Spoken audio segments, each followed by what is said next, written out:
Assalamualaikum warahmatullahi wabarakatuh. Selamat pagi semuanya. Semoga kita semua masih dalam keadaan sehat dan kalian masih terus semangat belajarnya. Pada pertemuan hari ini kita kembali lagi dengan mata pelajaran pemrograman dasar. Setelah pertemuan sebelumnya kalian belajar mengenal apa itu operator. Kita sudah membahas 3 operator, yaitu aritmatika, relasi, dan logika. Maka pada pertemuan ini kita akan melakukan praktikum untuk operator aritmatika terlebih dahulu. Sebelum kita mulai pelajaran ini, alangkah baiknya kita berdoa terlebih dahulu. Silakan berdoa menurut agama masing-masing.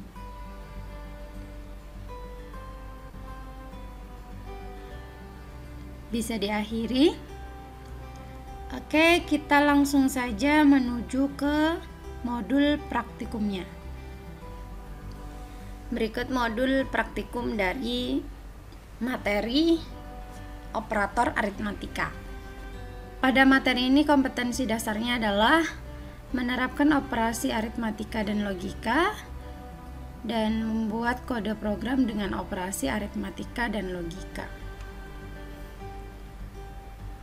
Tujuan praktikum kali ini adalah kalian mampu memahami operator aritmatika, memahami hierarki operator aritmatika, dan mampu membuat program yang terdapat operator aritmatika dengan menggunakan bahasa pemrograman C++.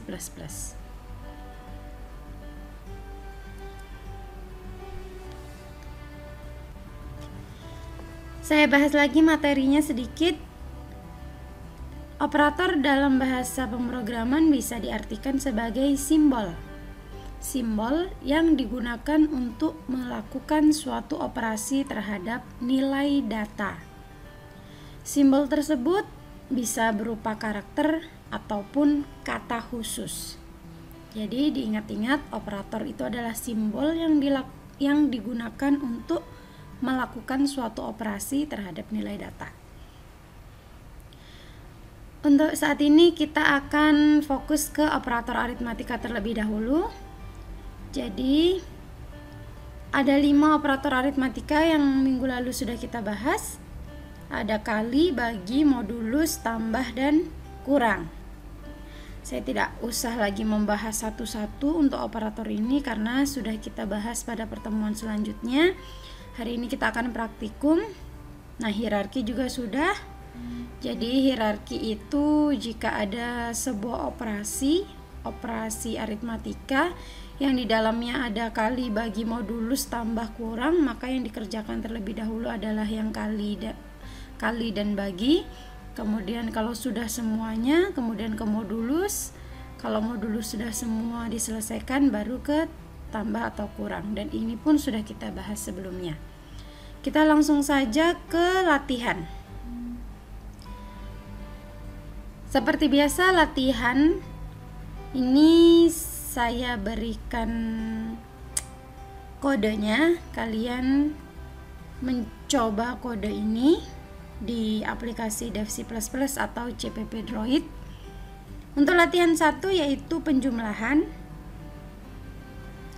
Berikut kodenya. Jadi nanti masukkan bilangan pertama, bilangan kedua. Jadi di sini ada 3 variabel. Variabel bilangan 1, bil 1, bil 2, dan tambah. Ini tiga-tiganya bertipe data integer. Jadi variabel bil 1 digunakan untuk menyimpan bilangan 1, bil 2 untuk menyimpan bilangan 2, dan variabel tambah digunakan untuk menyimpan hasil dari penjumlahan bil 1 dan bil 2. Jadi berikut kodenya. Yang pertama, masukkan bilangan pertama, misalnya 8, maka 8 akan disimpan di variabel bil 1. Maka di sini ada perintah cin atau cin. Kemudian di sini kita masukkan lagi bilangan kedua, misalnya 2, maka 2 itu disimpan di variabel bil2. Nah, disinilah operasi aritmatika penjumlahan pada baris ke-15. Tambah sama dengan bil 1 ditambah bil 2. Berarti nanti di sini bil 1 tadi isinya 8, bil 2 isinya 2, maka nanti variabel tambah itu isinya adalah 10. Maka jika tambah ini kalian COT di baris ke-17, hasil penjumlahan bilangan pertama dan bilangan kedua sama dengan tambah. Maka tambah ini akan tampil angka 10. Dari mana 10 tadi?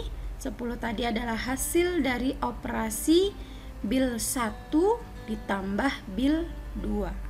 8 ditambah 2 sama dengan 10. Seperti itu. Sekarang di latihan 2, tadi kalau latihan pertama penjumlahan, di latihan kedua ini ada operasi pengurangan. Berikut kodenya sama dengan kode latihan 1. Di sini ada 3 variabel, bil 1, bil 2 dan kurang. Ketiganya bertipe data integer. Bil 1 digunakan untuk menyimpan bilangan 1 atau bilangan pertama, bil 2 digunakan untuk menyimpan bilangan kedua, variabel kurang digunakan untuk menyimpan hasil operasi dari bil 1 dikurangi bil 2.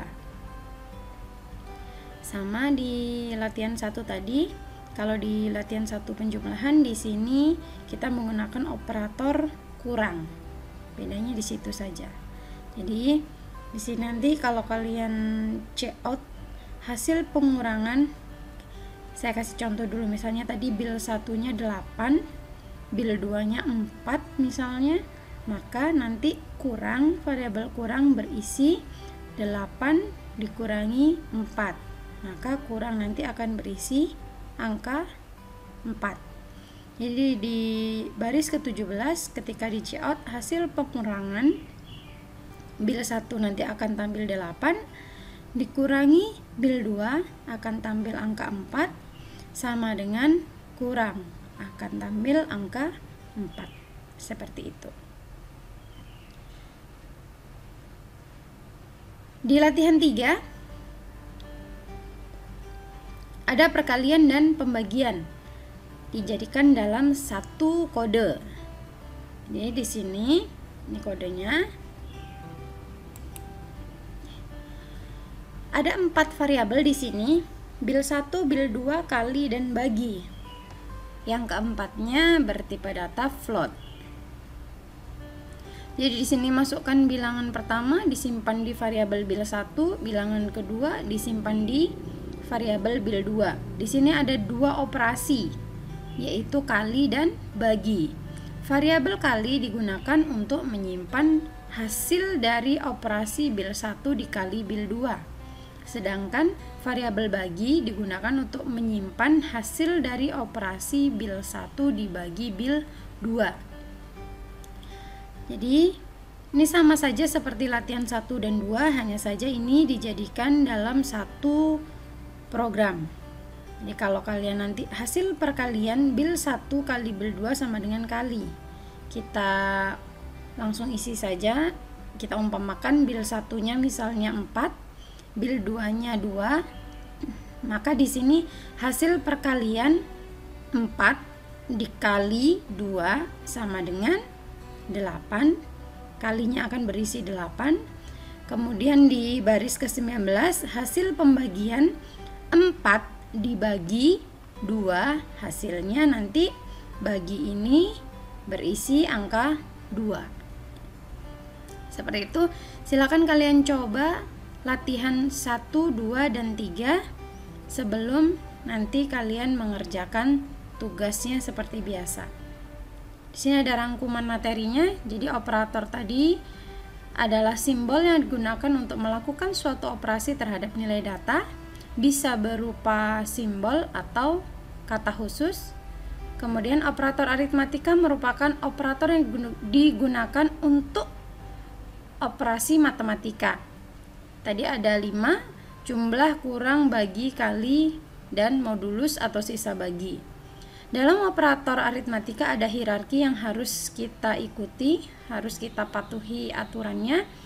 Kalau ada sebuah operasi aritmatika yang panjang, maka yang diselesaikan dulu adalah yang perkalian dan pembagian, setelah itu modulus, yang terakhir adalah penjumlahan dan pengurangan. Ini adalah bagian tugas. Jadi setelah kalian mencoba latihan 1, latihan 2, dan latihan 3, maka saya yakin kalian akan bisa mengerjakan tugas ini. Jadi pada bagian tugas ini, kalianlah yang membuat kodenya. Saya hanya memberikan contoh dari outputnya saja. Untuk tugas 1, buatlah program dengan output seperti gambar di bawah ini, kemudian screenshot kode dan hasilnya untuk di laporan.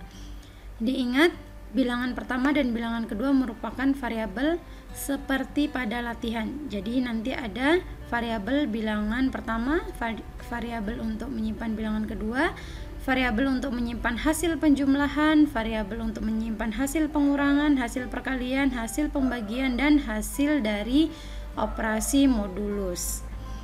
Berikut adalah hasil dari program yang sudah saya buat. Jadi bilangan pertama dan bilangan kedua tuh boleh kalian isi dengan angka berapapun. Kalau saya misalnya saya mau angka 10 untuk bilangan pertama, bilangan kedua saya mau isi dengan angka 2. Maka ketika saya enter, langsung muncul semua operasi aritmatika. Hasil penjumlahan 10 ditambah 2, 12. Pengurangan 10 kurangi 2, 8. Hasil perkalian 10 kali 2, 20. Betul ya? Hasil pembagiannya 10 bagi 2, 5. Dan hasil modulusnya 10 modulus 2 sama dengan 0.